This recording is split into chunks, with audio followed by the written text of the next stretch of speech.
Welcome to Moonbeam Bedtime, where every night becomes magical. Here, gentle stories guide you into dreamland, filled with comfort, imagination, and peace. So snuggle in close, take a deep breath, and let's begin tonight's bedtime story. It was the kind of night that wrapped the world in velvet.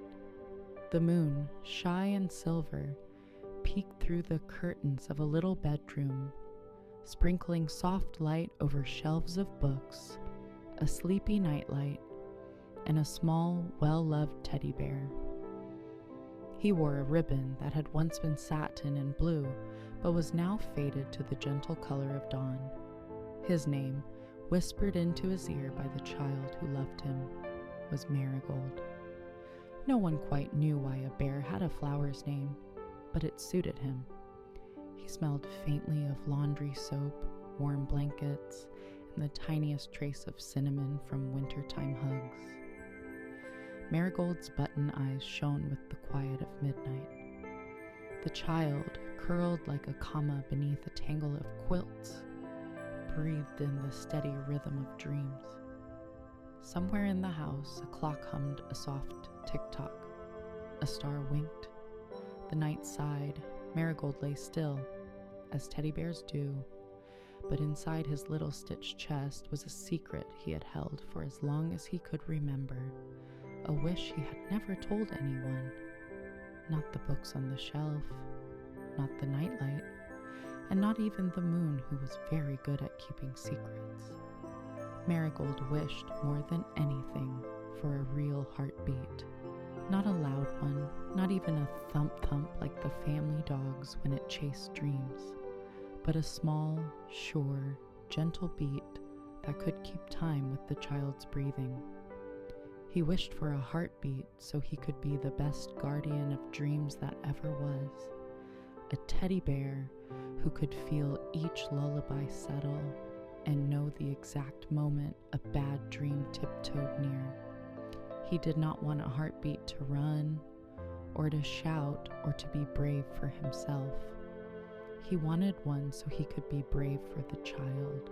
In the hushed middle of the night, when the house itself was sleeping, a tiny sound fluttered by the window, like the soft turning of a page.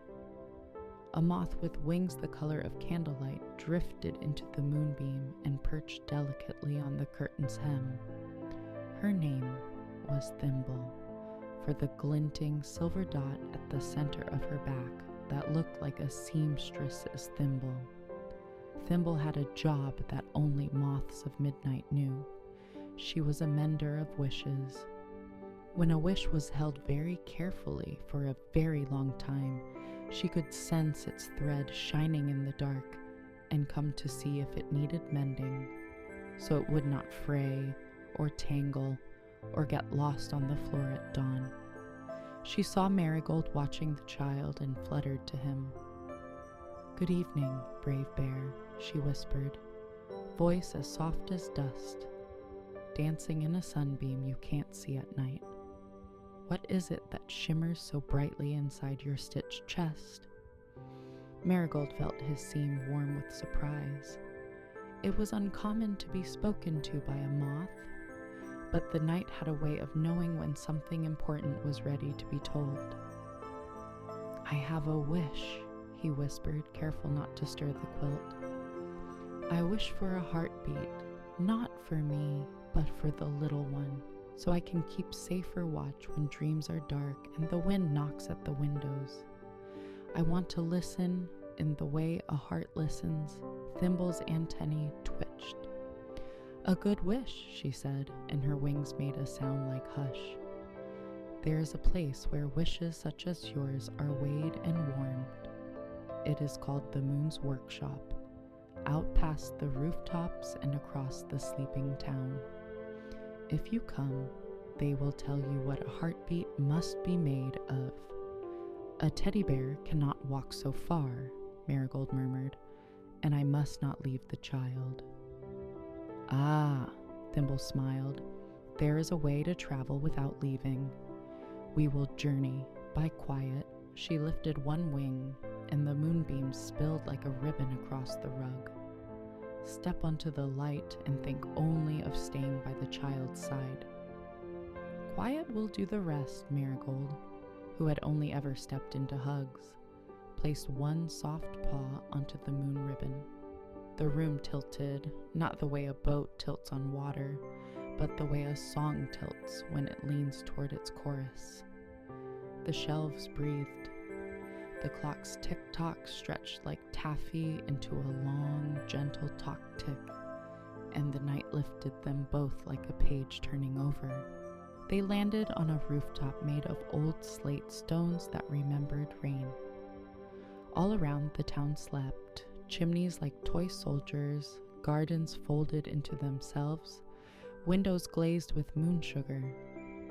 The sky above was a lake of deep blue, and across it drifted slow silver boats, clouds that had forgotten to be clouds and were just boats for traveling moths and bears. From a chimney cap, a little spark flickered to life, a clockwork firefly no larger than a peppermint. He wore a tiny key in his side, already wound, and his belly lamp glowed steady as a nightlight. "I am Wick," he said, bobbing in a polite bow. "Moon's workshop sent me to guide you. We must cross the quiet to the old bell, and from there we will find the door." Marigold waved shyly. The firefly's glow comforted him. Thimble perched on Marigold's ear, and together they followed Wick as he sailed ahead, leaving a dotted line of light for their steps. They walked across a clothesline strung from roof to roof, blankets like low-hanging clouds. They tiptoed along the edge of a gutter, where tiny puddles mirrored tiny stars. They slid down a slanted roof that made a soft shh sound and landed plump on the back of the old bell. The old bell did not chime anymore. It had rung the town awake at dawn for 100 years and then retired to dream of mornings. Its bronze side was cool and smelled faintly of brass polish and bread ovens. Wick knocked with his light. 1, 2, 3. The old bell hummed a note so low and warm it felt like tea in your hands. "Welcome, travelers," it said. "What do you seek?" "A heartbeat," Marigold answered, straightening his ribbon. "One small and sure." "Ah," said the old bell. "You'll be wanting the moon's workshop then. The door is beneath my lip, where the last echo sleeps." Wick pointed, and there, tucked into a shadow, was a door no larger than a matchbox. On it, engraved in letters only the patient can see, were the words, "Knock softly, hope loudly." Marigold knocked softly. He hoped loudly. The door opened.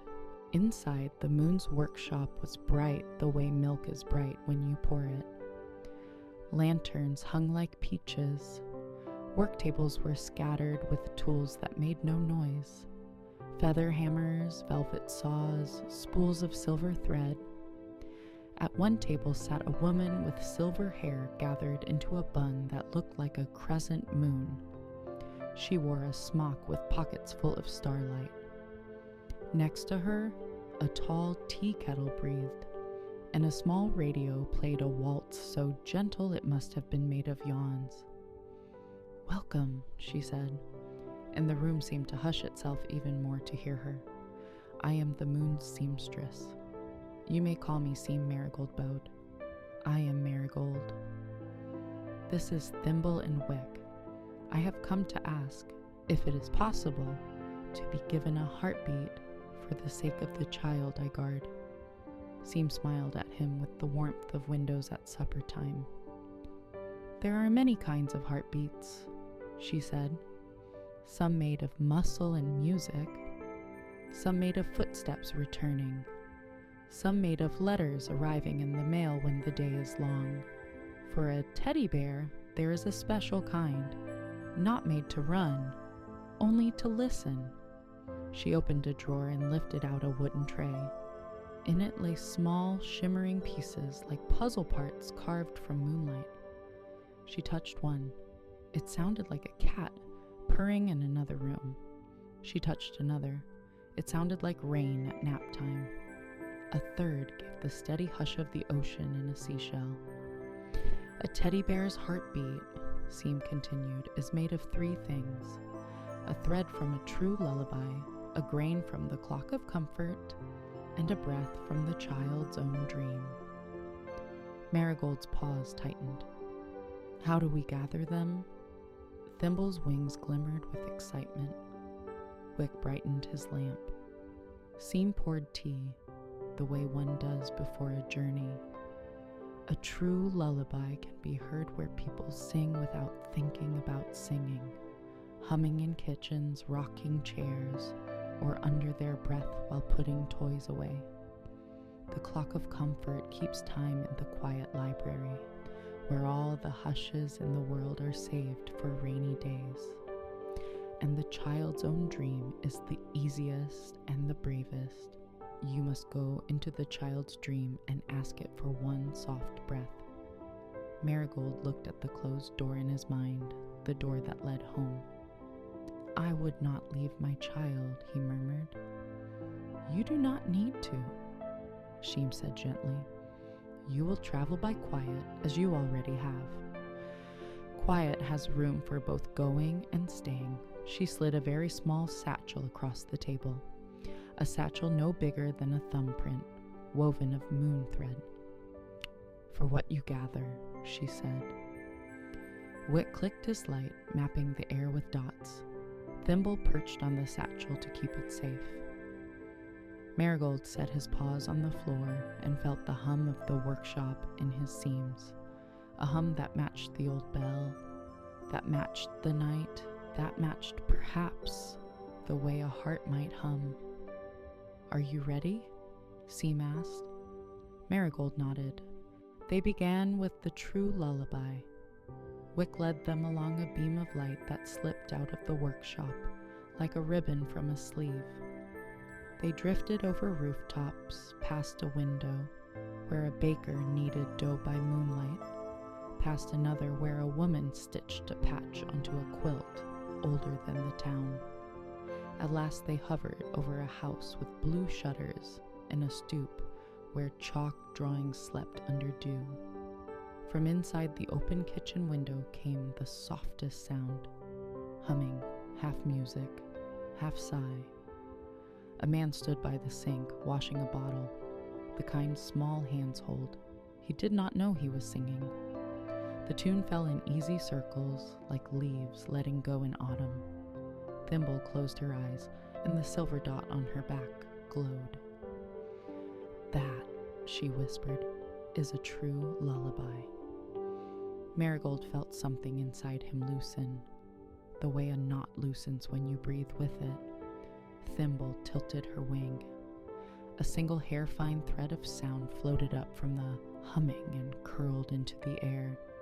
It looked like the path of a falling star. Carefully, Thimble guided it into the satchel. The thread curled there like a sleeping cat. What? Wick said, pleased. The lullaby thread made the satchel warm, as if it held a tiny stove. Marigold pressed it to his chest for a moment and imagined the child sleeping more deeply, the room safer than a lighthouse.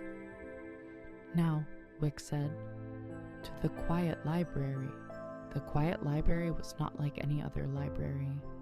It was not made of books, though it had shelves as high as the sky. On those shelves rested jars with words etched on their glass. Hush after a bad dream, silence of first snow, pause before saying sorry, held breath, while watching a butterfly land. Each jar held a different kind of quiet, collected, labeled, and saved. A librarian in slippered feet glided between the towering shelves. He wore a cardigan that smelled faintly of cedar and a bow tie patterned with commas. At the front desk sat a clock so calm you might have missed it. Its hands moved barely at all, but each movement whispered, "It's okay, it's okay, it's okay." "The clock of comfort," Thimble breathed. "Excuse me," Marigold said politely, paws folded. "We need a grain of time from the clock of comfort, if that is allowed, for the sake of a child." The librarian's eyes smiled, the kind of smile that does not need a mouth. "For a child," he said, and the commas on his bow tie twinkled. "Of course." He took a silver spoon no bigger than a dandelion seed, reached up to the clock's face, and dusted off exactly one grain of time, the smallest thing Marigold had ever seen, smaller than a whisper, bigger than a tear. He let it fall into Thimble's waiting satchel, and it landed with the faintest hush, like a blanket settling over a pair of cold feet. "2," Wick said, satisfied. The library smelled like paper and rain and pencils that had just been sharpened. Marigold would have stayed, but the smallest sounds began to tug at him. The child's breathing, the rustle of a dream turning a page, the faraway murmur of the family dog counting squirrels. Home was calling. Only one thing more, Thimble said, that silver dot on her back glowing softly. The child's own dream. To enter a child's dream, you must know their doorway. Sometimes it is the bottom rung of a bunk bed ladder. Sometimes it is the space beneath a pillow where a lost tooth once slept. Sometimes it is the crease in a favorite book where the page always pauses. For Marigold's child, the doorway was the knot in the wooden headboard shaped like an eye with a comet tail. When the moonlight touched it just so, it became a keyhole, and the key was the sound of the child sighing the word bear in their sleep. The child sighed, the knot glimmered.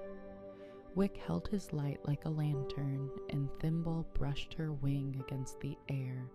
The keyhole widened until it was a path, paved with mattress springs, and beyond it lay a meadow lit by stars that grew on stems like flowers. The dream meadow had no wind, and yet everything swayed. The tall grass, the star flowers, the thoughts that drifted up like dandelion seeds. In the middle of the meadow, a stream of chocolate milk made its way politely toward a cookie stone bridge. On the far side, a tree grew pillows instead of fruit. Marigold stepped into the child's dream and felt his seams soften, as if the stuffing had learned to melt. He could hear the child's laugh from earlier that day, still playing somewhere, and he could see the scuffed toe of a shoe that had kicked a soccer ball and then a pebble and then a question. "Hello," said a voice. "Are you the bear?" Marigold turned. A small figure made of light and blanket warmth stood nearby, the shape a child's dream takes when it wants to talk. It wore a crown cut from construction paper, scribbled with crayon stars. "I am," Marigold said. "I guard your sleep." "Do you like my meadow?" the dream asked. "It grows everything I am thinking of, even if I don't know I am thinking it." "It's beautiful," Marigold said, and he meant it. "May I ask you for a breath?" The dream tilted its head, curious rather than confused, the way only dreams can be. "A breath?" "A soft one," Marigold said. "The kind your chest makes when you turn over and the blanket finds the right spot. I need it to make a heartbeat that listens." The dream grinned, which looked like sunrise. "Of course," it said, and cupped both hands.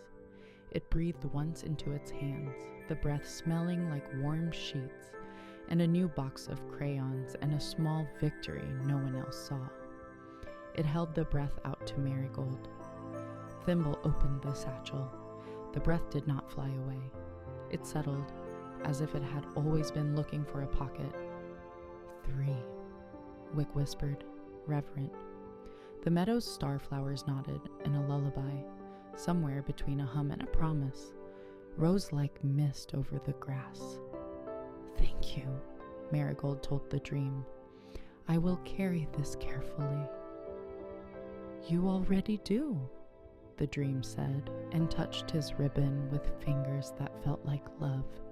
The moon's workshop welcomed them back with the smell of tea that had not oversteeped and the murmur of the radio's gentle waltz. Seam, the moon's seamstress, set aside her needle and thread and drew the satchel near. "A thread from a true lullaby," she said, peeking in. "A grain from the clock of comfort, a breath from the child's own dream." Her smile warmed the room. "Perfect." She threaded a needle with the lullaby. It did not tangle. She mixed the grain of comfort into a drop of warm wax so tiny it made everyone hold perfectly still. She lifted the breath, so visible and yet so light, and cupped it against Marigold's stitched chest. "This will not change what you are," Seam said softly. "It will let you be more of it," Marigold nodded. Seam placed one stitch, then another, like steps on the path home. She set the drop of comfort wax just beneath the seam, so it would keep time softly and never rush. And then, so gently that only the radio and the moth and the firefly saw the exact moment, she lifted the child's breath and laid it inside the new little pocket she had made in Marigold's chest. For a heartbeat, there was nothing, and then there was something. It was not a thump, it was not a drum, it was a small, bright hush that came and went, like the tide in a teacup, like the feeling right before a yawn, like the sound a hug makes if you listen with your cheek pressed to it. Marigold felt it. He listened. It matched the child's breathing even from across the city of roofs, matched the turning of the dog's dream, matched the comma in the librarian's bow tie and the hum of the old bell. "Thank you," he whispered, and the room was so quiet that even the thank you became part of the heartbeat and was kept there. Seam tied off the stitch with a knot so small it could only be seen by those who put children to bed. "Guard well," she said. "The best heartbeats in the world are simply promises kept over and over again." Wick bobbed with pride. Thimble's wings drew a curtain of hush around them all. And quiet, the great kind that carries you without moving you, lifted them back to the little bedroom. They arrived at the edge of the moonbeam ribbon that lay across the rug, just as the clock in the hallway breathed out the idea of morning being a faraway thought rather than an arriving one. The child turned in their sleep, sighed a small sigh, and reached out, searching for something familiar. Marigold was already there. He knew how to be held perfectly still and perfectly present. He nestled under the child's arms so the ribbon at his neck would tickle their chin just a little, the way it always did. He felt the quiet in his new seam and listened. The child's breathing was a tide. He matched it without trying. When a small ripple of worry tiptoed over the blanket, Marigold's heartbeat leaned toward it, and the ripple smoothed out, the way wrinkled sheets smooth when you tug them once with both hands. Thimble settled on the curtain, a tiny crease in the light. Wick found a corner near the nightlight and glowed like one extra star no one had counted. The house, noticing nothing and everything, exhaled. Night after night, Marigold listened. He learned the language of the child's sleep. The little whistles a stuffy nose made in winter. The gentle huffs that came after a day of running. The thoughtful silences of days filled with reading.